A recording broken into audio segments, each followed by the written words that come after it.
ইসরায়েলকে সমর্থন করা বন্ধ না করলে যুক্তরাষ্ট্রের সাথে কোনোভাবেই সহযোগিতা করবে না ইরান, এই কড়া হুঁশিয়ারি দিয়েছেন দেশটির সর্বোচ্চ নেতা আয়াতুল্লাহ আলী খামেনি।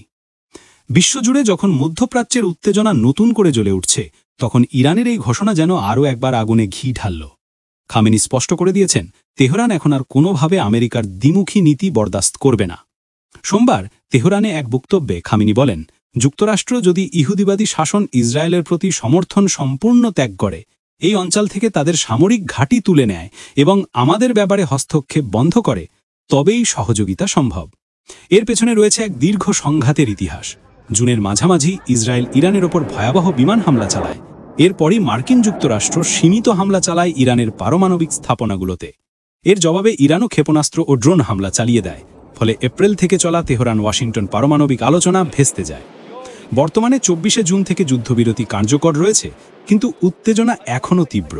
এদিকে ইরানের পররাষ্ট্রমন্ত্রী আব্বাস আরাকচি আল জাজিরাকে বলেন, তেহরান আলোচনায় ফিরতে রাজি, তবে শুধু পারমাণবিক কর্মসূচি নিয়েই কথা হবে, ক্ষেপণাস্ত্র বা প্রতিরক্ষা শক্তি নিয়ে নয়।